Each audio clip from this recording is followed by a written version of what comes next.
Talking to someone about their risk of developing gestational diabetes can be challenging. Your aim is not to frighten or cause anxiety, but to inform in a way that creates positive action. This short video will introduce you to some key techniques for helping women understand and remember their risks, and how to have supportive and motivational conversations without causing undue distress. When we don't communicate risk effectively, we can create fear and anxiety. This may result in a woman focusing on managing their distress rather than addressing the risks described. We should always acknowledge that there are some risks that a woman can't change. However, there are also modifiable risk factors that a woman may be able to change to reduce their risk. If we communicate risk well, we can help women focus on what they can influence, empowering them to take action. It is important to be well prepared. Before you start, be clear about what you want to communicate and how you will do it. A useful framework to help is the SPIKES model, a 6-step approach to communicating bad news. This is widely accepted as a suitable best practice model for use in communicating risk about future health. Ensure that you have a quiet, private space and have allowed sufficient time for the discussion. It is better to discuss at the start of an appointment, not at the end of a busy consultation.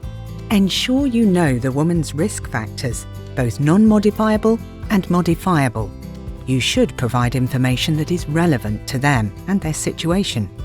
Do the notes or records have all the information you need? If not, spend some time asking the woman questions to gather these details before beginning the conversation about risk. It is also worth considering rehearsing how to express the key points beforehand.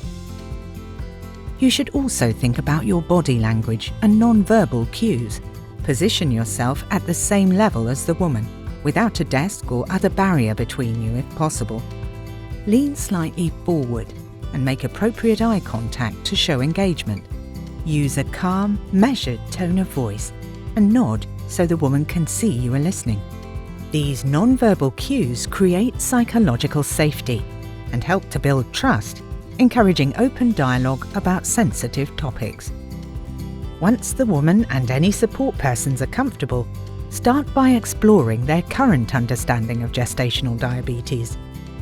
Ask them what they think this means and what their risks for gestational diabetes might be. It is important at this stage not to correct their understanding or say it is wrong. Any misunderstanding can be corrected later in the process. This is covered in the knowledge section. The invitation stage is about determining how the woman prefers to receive information. For example, would they prefer to talk it all through in detail now, or for you to share some basic information alongside materials they can take away and digest for discussion at their next appointment? The knowledge stage relates to the process of providing people with clear and personalised information, ensuring it is given in a way that is understandable to them and for you to offer space for reflection and questions. First, you might need to explain what gestational diabetes is. Then, as an example, you could say, "Because you are older, it means you are at higher risk for developing gestational diabetes. Whilst we can't change your age, there are things we can look at together that may help to reduce the risk, such as improving your activity levels." Next is where you focus on the personal information you have gathered about the woman. Relay this to them in a clear, objective way that links risk factors to their situation. It is also important to tell the woman what support you and others can provide to help them make changes to reduce these risks, such as, although the areas discussed add to your risk of developing gestational diabetes, there are some things you can do to reduce that, and there is support available to help you make these changes. Acknowledge and validate the woman's emotions. Respond to reactions calmly and with empathy.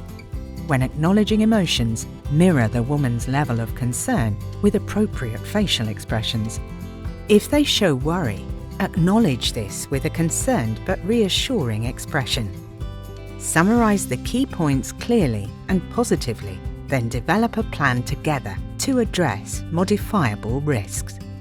Use collaborative body language when discussing the next steps, such as sitting side by side and looking at materials together rather than across from each other. Communicating risk well avoids undue distress and can empower women to take action. Remember, be prepared. Consider body language. Acknowledge non-modifiable risks. Check understanding. Use the Spikes framework. Be supportive. For more information and resources, please visit bump2babyandme.org.